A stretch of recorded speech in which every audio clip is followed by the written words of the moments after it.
Assalamualaikum warahmatullahi wabarakatuh. Warahmatullahi wabarakatuh. Kembali lagi bersama kami ya, di channel Babe Yayan Asgar. Ya mungkin udah ini juga Ustadz ya. Udah sekitar sebulan yang lalu kita bikin bukan konten ya, bikin apa Ustadz kemarin itu kita pertemuan pertemuan silaturahmi berbincang-bincang ya. Ya mungkin sekarang mudah-mudahan perbincangan kali ini banyak faedah dan manfaatnya sambil ngopi-ngopi di sini di dan suasana yang baru kayak gitu ya. Nah, kita memberikan tema, bukan tema, ada ada pertanyaan ya. Pertanyaan-pertanyaan daripada warga ataupun saudara-saudara jamaah sekalian dan saya juga ingin menanyakan juga itu Ustaz. Ini perkara manakib yang biasa itu manakib Tuan Syekh Abdul Qadir Al-Jailani. Nah, itu kan. Nah, saya ingin menanyakan supaya banyak orang-orang sepertinya manakib ini luar biasa keutamanya Ustadz. Oh, nanti diterangkan secara hadisnya, dalilnya gitu supaya orang itu bisa supaya mantap lagi ya gitu. Maka Ustadz, kita langsung saja kepada yang ahlinya. Nah, mangga Ustadz, mangga. Assalamualaikum warahmatullahi wabarakatuh. Bismillah, alhamdulillah, wassalatu wassalamu ala rasulillah Muhammad ibn Abdillah, la haula wala quwata illa billah. Alhamdulillah kita bisa bertemu lagi Ustaz Jalal ya di tempat ini sambil santai lah.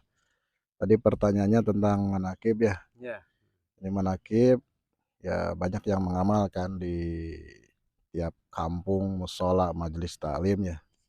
Bahkan setiap mau acara-acara walimah kadang malamnya suka menakib dulu ya. Nah, terus bagaimana dasar hukumnya sehingga mereka itu bisa mengamalkan, apakah ada landasan keterangan yang menyuruh dari agama gitu ya. Itu sebenarnya manakib itu kan daripada istilahnya hanya menceritakan sejarah hidup orang mulia, orang soleh ya yang dimuliakan Allah Subhanahu wa taala ya. Kita kan sering dibaca manakib Syekh Abdul Qadir Jilani ya. Bahkan di tempat-tempat lain juga ada yang namanya manakib Samaniyah. Di Thariqah Tijani ada namanya manakib Syekh Abil Abbas Ahmad At-Tijani dan banyaklah ya cerita-cerita orang soleh, cerita sahabat bisa manakib Sayyidina Umar ya. Nah itu apakah ada landasan hukumnya? Ya tentunya ada. Ya, itu. Intinya mah itu Ustadz yang saya tanyakan. Ya. Jadi kalau lihat dari Al-Qur'an ya, Allah juga sebenarnya dalam Quran banyak cerita-cerita seperti cerita Nabi Yusuf alaihissalam, Luqmanul Hakim, ada juga di situ kan cerita Ashabul Kahfi, ya ada cerita Raja Zulkarnain, banyaklah ya cerita orang-orang soleh, para kasih Allah yang diceritakan dalam Al-Quran. Sehingga kita juga ketika membaca manakib ya kita ikut Al-Quran juga, ya mengikuti Al-Quran. Al-Quran cerita, kita juga ikut cerita lah ya. Adapun keterangan dalil hadis nabinya ya ada sebuah hadis riwayat daripada Imam Abi Dawud ya yang menyatakan bahwa dzikrul anbiya'i minal ibadah. Jadi menceritakan para nabi itu bagian daripada ibadah. Dan wa zikrus sholihin kafaratun. Dan kita menceritakan sejarah orang-orang soleh itu adalah kifarat dosa. Luar biasa berarti. Iya, jadi ketika kita menceritakannya, ya dosa-dosa kecil kita akan luntur lah, ya akan luntur, ya dengan sebab menceritakan cerita-cerita orang soleh. Adapun keterangan dalil daripada fatwa-fatwa ulama ya di sini banyak, ya yang mana di sini saya akan sampaikan dua saja. Yang pertama adalah yang eee, dari kitab Bughiyatul Mustarsyidin ya. Bughiyatul Mustarsyidin menceritakan yang ditulis oleh Syekh Abdurrahman Ba'alawi. Beliau adalah keturunan daripada Al-Faqih Muqaddam Hadramaut ya. Beliau menulis sebuah kitab Bughiyatul Mustarsyidin, wafat 973 Hijriah ya. Di mana dalam kitab Bughiyah tersebut ada hadis Nabi Shallallahu alaihi wasallam menyatakan bahwa waqad warada fil athari an Sayyidil Basri, kata beliau, jadi sungguh telah datang dalam sebuah asar ya, perkataan para sahabat, an Sayyidil Basri, daripada tuannya manusia yaitu Nabi Muhammad sallallahu alaihi wasallam, anhu sesungguhnya Nabi Muhammad itu berkata, kata Nabi, man warakha mu'minan, barang siapa yang menuliskan sejarah orang yang beriman ya, sejarahnya ditulis, faqad ahyahu, maka seolah-olah dia telah menghidupkannya kembali. Jadi ketika kita menuliskan sejarah siapapun, para pahlawan, apalagi orang beriman, terus kita ceritakan, maka seolah-olah dia itu masih ada gitu. Waman qara'a tarikhahu, dan barang siapa yang membacakan sejarahnya orang beriman ya, faka'annama zarahu, maka kayak dia menziarahi makamnya. Dapat pahala kita ziarah ke makamnya kalau kita menceritakan manakibnya orang-orang soleh, para kekasih Allah Subhanahu wa taala. Wa qad istawjaba ridwanullahi alaihi fi hujuril jannah. Ketika dia mendengar cerita orang soleh, kemudian dia mengikuti perbuatan baiknya, akhlaknya. Karena kan dalam manakib yang diceritakan adalah budi pekertinya, akhlaknya, ibadahnya. Dan kita ikuti, insya Allah nanti kita akan mendapat ridho Allah dan akan masuk surga. Itu yang pertama. Ada keterangan yang kedua dalam kitab Jala'ud Dzalam ala Aqidatul Awam yang ditulis oleh Sayyid Ahmad Marzuki Al-Maliki Al-Hasani ya. Beliau menulis kitab Aqidatul Awam ya, yang mana dalamnya berisi akidah-akidah Ahlussunnah wal Jamaah atas perintah Nabi Muhammad SAW dalam mimpi disuruh menuliskan semacam nazoman ya, yang itu dinamanya kitab Aqidatul Awam ya, yang dimulai dengan ada tuh abda'u bismillahi warahmani, itu panjang.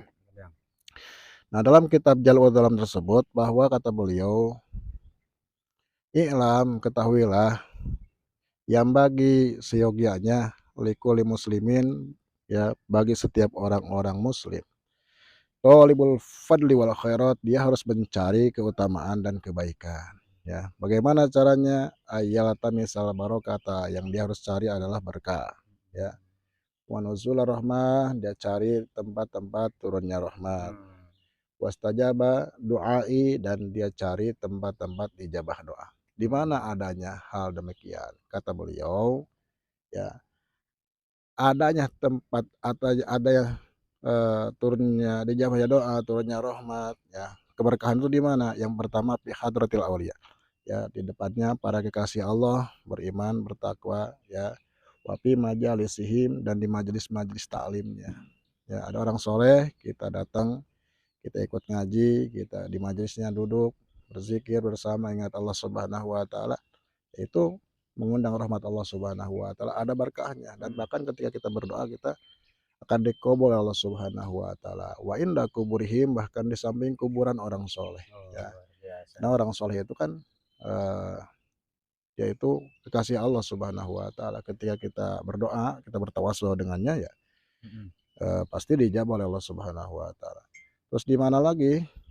Wa indaka wa hala dzikrihim, dan ketika kita mengingat mereka, wa indaka kasratul jumu fi ziyaratihim, dan ketika banyaknya manusia sedang ziarah ke makomnya, dan wa dzikra fadlihim, dan ketika kita menceritakan keutamaan-keutamaannya, wa nasri manakibihim, dan membahas tentang sejarah hidupnya. Jadi manakib ini dasar keterangannya adalah ya, jadi ketika kita mau mendapat berkah, kita mau doa kita dikabul, ya, rahmat turun di sana, ya tadi, ya, berkumpul dan para kekasih Allah, menceritakan sejarah hidupnya, kemudian kita berziarah ke makamnya. Itulah yang dikatakan oleh Sayyid Ahmad Marzuki Al-Maliki Al-Hasani dalam kitab Ya Allah. Jadi itulah ya mungkin yang saya ketahui ya tentang manakib. Jadi intinya manakib ini diisi oleh amalan-amalan sunnah yang di dalamnya ada perintah Allah, perintah Rasul, ya seperti pengajian, sedekah, zikir, dan sebagainya, dan fadilahnya sangat baik ya. Di antaranya kita akan mencintai orang-orang soleh. Ada hadis Nabi SAW, almar'u ma'aman ahab. Ya nanti ketika kita mencintai orang soleh dan kita akan dikumpulkan di hari kiamat dengan orang-orang yang soleh. Ya mungkin itu saja ya. Jadi manakib ini dianjurkan baik dan padilahnya sangat banyak. Nah, itu hanya sedikit saja padilahnya ya. Itu mungkin ya harapan-harapan orang yang baca manakib ya, ingin doanya dikabul, ingin dapat berkah dan ingin disayang Allah Subhanahu wa taala, dan dia nanti akan mencintai orang-orang yang diceritakan sejarahnya. Begitu Ustaz. Ya, terima kasih. Ya, baik, baik. Baik Ustaz Dayan, terima kasih atas jawabannya. Ya berarti benar-benar juga ya orang-orang di majelis taklim, terutama di hajatan, di majelis-majelis yang sering mengadakan manakib ya, manakib Tuan Syekh Abdul Qadir Al-Jilani, mungkin manfaat faedahnya luar biasa. Luar biasa ya, banyak orang yang mengatakan barang siapa yang manakib di acara sedekahan ataupun selamatan maka akan dimudahkan, benar Ustaz. Dimudahkan rezekinya lagi, dan karena itu adalah seorang Tuan Syekh ya. Bapak, kalau saya benar Ustaz, Tuan Syekh ini adalah bapaknya para wali. Ya. Sultanul Auliya, Sultan ya, rajanya wali. rajanya wali. Wah, itu luar biasa. Rajanya wali, bukan bapaknya lagi. Makanya jangan segan-segan, mangga yuk kita manakiban. Ya, manakiban setiap saat insya Allah. Berarti keutamanya itu di malam Jumat Ustaz ya, yang luar biasa ya. Kapan saja malam Jumat bagus. Sangat bagus ya, itulah.